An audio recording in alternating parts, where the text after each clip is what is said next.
On a Tuesday morning in January, a Ford Focus sat outside a terraced house in Stockport with a completely dead battery.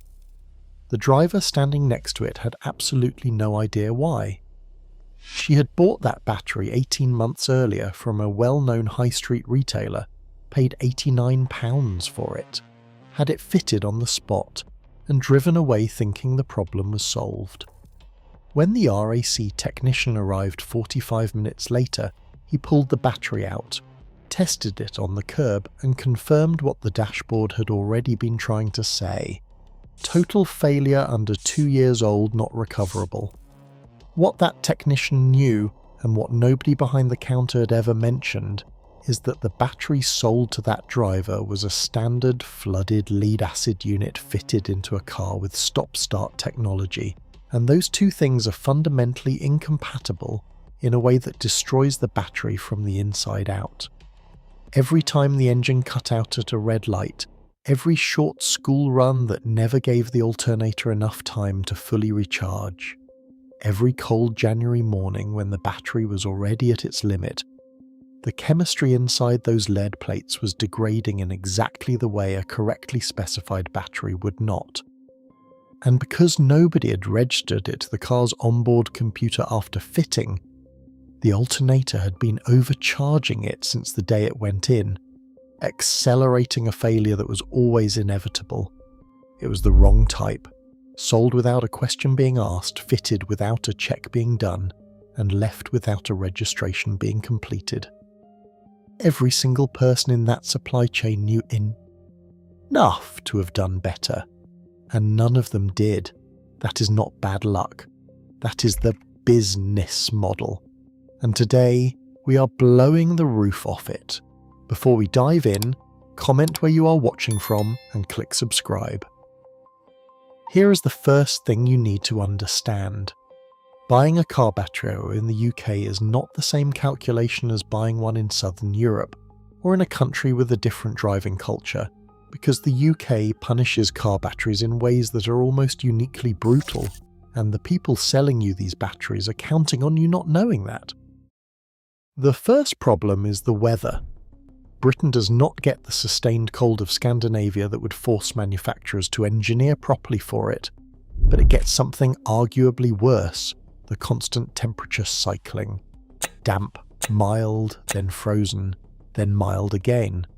A battery in Scotland will experience swings that stress the internal chemistry in ways a battery in Stuttgart or Barcelona simply does not face.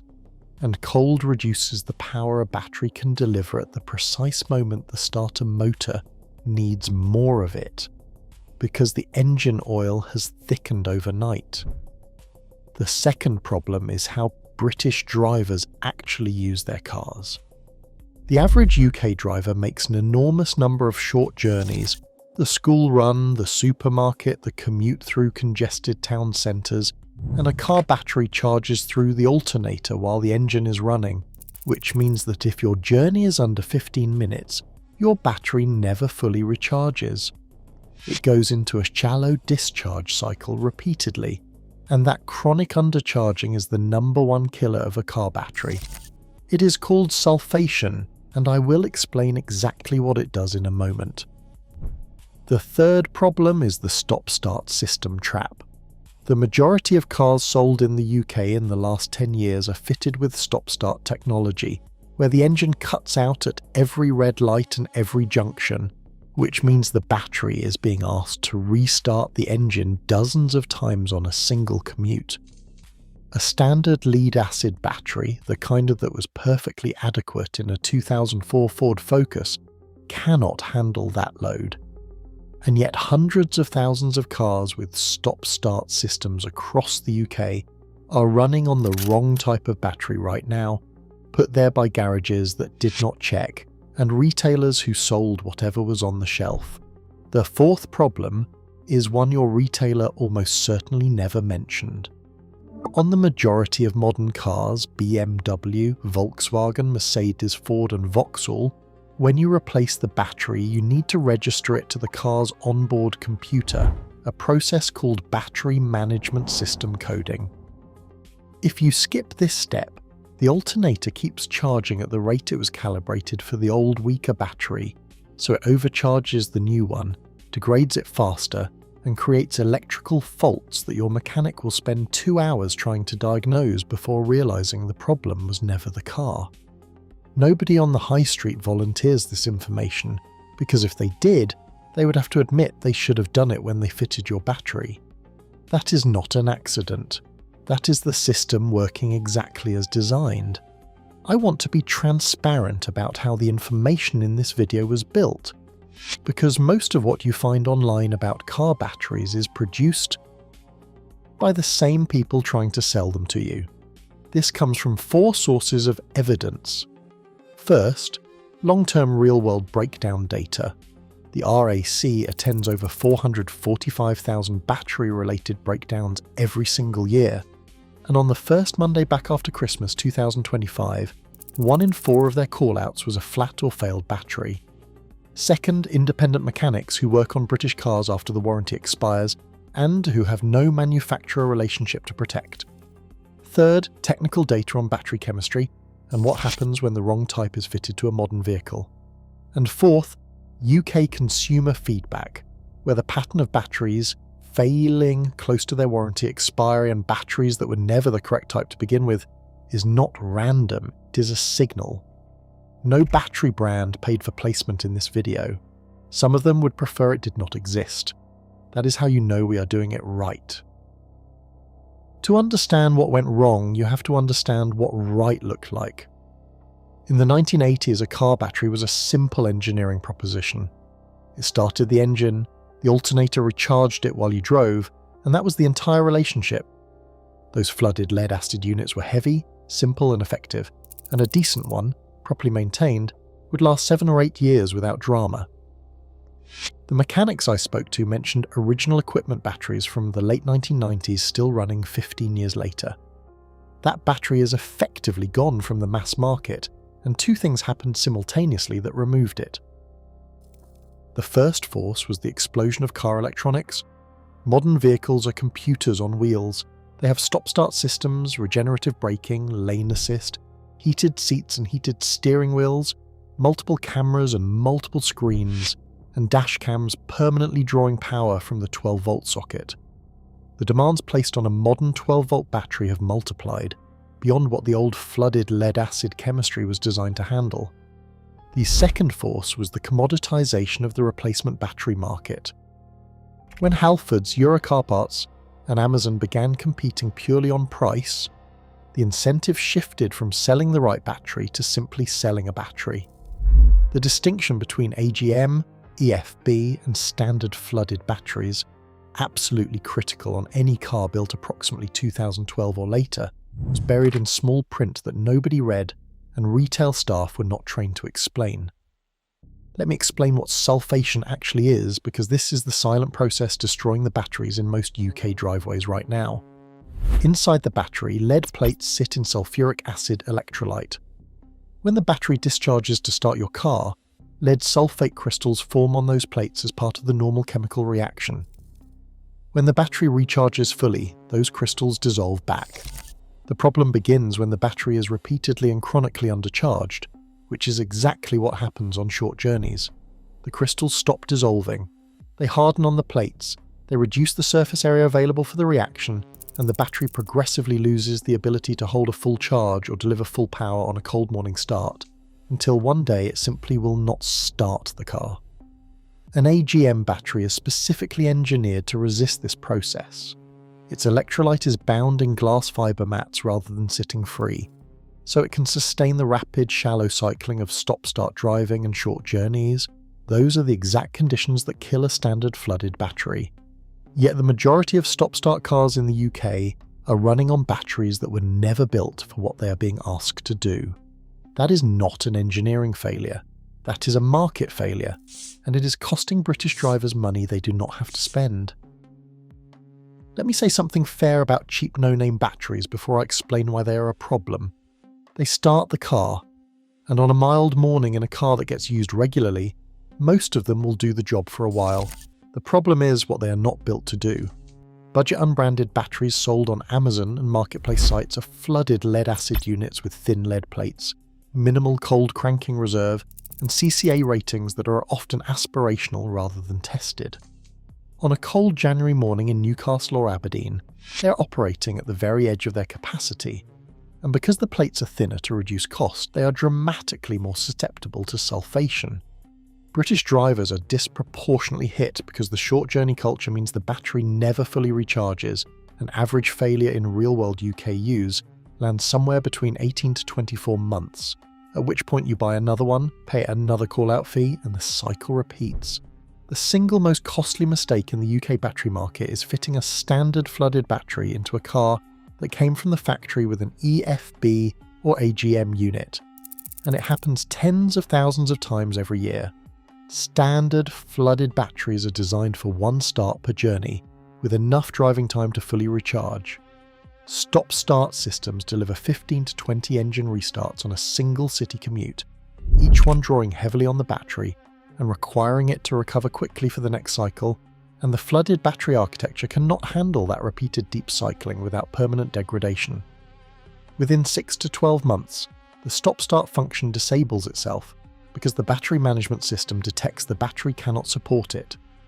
The driver assumes it is a car fault, and the mechanic runs diagnostics for 2 hours before finding the real cause. On any vehicle with regenerative braking like BMW, VW Group, Mercedes, and most modern Ford models, an AGM battery is a requirement, not a preference, because the alternator on these cars manages charging dynamically and will overcharge and destroy a non-AGM battery in months. The manufacturer knew this when they designed the car. The retailer who sold you a standard battery knew the distinction existed, and neither of them made it clear enough. The third issue is battery registration, and it is the one that will frustrate you most because it involves doing everything right and still getting it wrong. You buy the correct AGM battery, you pay for fitting, it goes in perfectly, and the technician drives away without registering it to the car's battery management system. The battery management system on most modern UK cars is calibrated to the specific battery fitted at the factory, and when that battery is replaced, the new unit needs to be coded in so the alternator knows the chemistry, the capacity, and how to charge it correctly. Skip that step and the alternator either undercharges the new battery so it sulfates prematurely, or overcharges it, causing accelerated degradation and unexplained electrical faults. The IMAT tool required is standard diagnostic equipment, but in high-volume retail fitting it is frequently skipped, and the result is a correctly specified battery that fails in half the time it should with no obvious explanation. Before we get to the batteries that actually work, drop a comment right now. What battery did you buy last time? Where did you get it fitted? And did anyone ask whether your car had stop-start technology before they made a recommendation? My guess is that a significant number of you are going to say nobody asked. And I also guess a meaningful portion of you will say that battery lasted less than 3 years. That is not a coincidence. That is a system designed to sell you the next one. The Varta Silver Dynamic AGM and the Bosch S5 AGM are not exciting products. They are batteries, and the excitement budget on a battery is limited, but here is what they do that cheaper alternatives cannot. The absorbent glass mat construction immobilizes the electrolyting glass fiber, which allows it to sustain the rapid shallow cycling of stop-start systems without the sulfation that destroys flooded units. Independent mechanics consistently rate these two brands as lasting 5 to 7 years in real-world UK conditions, including the short journey driving that kills cheaper batteries. Worth knowing Varta and Bosch. AGM batteries at the top of their ranges are manufactured by the same parent company, Clarios, with effectively identical internal architecture, so buy whichever is cheaper or easier to get a warranty serviced on near you. They cost between £130 and £210 depending on size, which feels steep until you see the maths. USA is the UK market leader in original equipment supply, and when Japanese manufacturers such as Toyota, Honda, and Nissan specify a battery for a UK car, they frequently specify a Yuasa. The YBX 9000 AGM is the brand's premium tier for vehicles with heavy electrical demands, and its specific advantage in the UK is distribution. Yuasa is stocked by independent motor factors across the country, not just the national chains, which matters considerably if you are outside a major city and need a replacement quickly. Pricing varies by £30 to £40 for the same unit depending on the supplier, so always check more than one before buying. Not every car needs an AGM. If your car has basic stop-start but no regenerative braking, as in many Ford Fiestas, Vauxhall Corsas and entry-level Volkswagen Polos, an EFB is the correct specification, and a well-made EFB will outlast a cheap AGM on a vehicle that does not need one. Exide's Carbon Boost EFB range is what independent mechanics consistently mention when I ask what they fit in their own cars. Carbon additives in the negative plate measurably reduce sulfation, and in correctly specified UK conditions these batteries deliver 4 to 6 years of service at £90 to £130. Here are 3 questions. Write them down and ask them every single time you buy a battery. The first: does my car need an AGM, an EFB, or a standard flooded battery? Check the owner's manual or the sticker on the existing unit. If your car has stop-start and regenerative braking, it needs an AGM, and that specification is set by the manufacturer and is not negotiable. The second: will you register the new battery to the vehicle's battery management system, BMS? If the answer is anything other than yes, walk away, because fitting without coding is money wasted on any modern car that requires it. The third: what is the cold cranking amps rating, CCA, and is it right for your engine?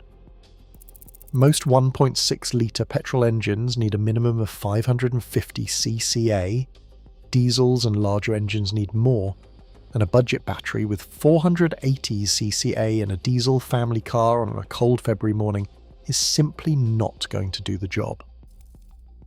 Here is what the maths looks like.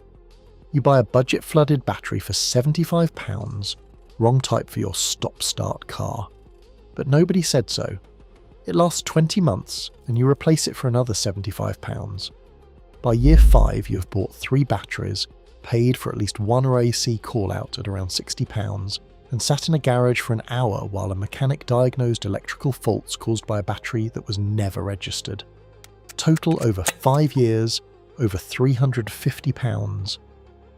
Alternatively, you buy a Varta or Bosch AGM, the correct type, for £160, properly fitted and registered, with a 5-year warranty and the chemistry to actually handle what your car demands. Total over 5 years, around £190 including fitting. The budget battery cost nearly twice as much over the same period, and that is before the 45 minutes standing next to your car on a January morning waiting for the RAC. The sticker price is not the cost of the battery. The total cost of ownership is the number that matters, and nobody puts that on the shelf label. There is a pattern underneath everything covered in this video, and it is not about one bad brand or one dishonest retailer. It is a market structure where the incentive is volume rather than longevity, where the person fitting your battery was not trained to ask whether your car needs a GM or EFB, and where the registration step that determines whether a battery lasts 3 years or 7 years is skipped because it adds 10 minutes to the job. The battery in your car right now has a better than even chance of being the wrong type, chronically undercharged or improperly registered. That is not your fault. You were never told what to ask. You are now. Do not be polite about it. Be informed about it. If this video saved you from buying the wrong battery or paying for a fitting that was never done correctly, subscribe to Ripped Off Britain right now. Next week we're going inside the UK tyre market. There is a specific category of budget tyre being sold at major UK retailers right now with an EU wet grip rating of F, the absolute bottom of the scale. On a wet British road at 70 miles per hour, those tyres cannot stop your car in the stopping distance that a safe tyre can. Retailers and importers know the rating, yet nobody is putting it anywhere near the front of the label. I will name the brands, I will show you the numbers, and I will tell you exactly what to buy instead. Subscribe so you do not miss it. If someone you know is about to replace a battery on a modern car, send them this video first.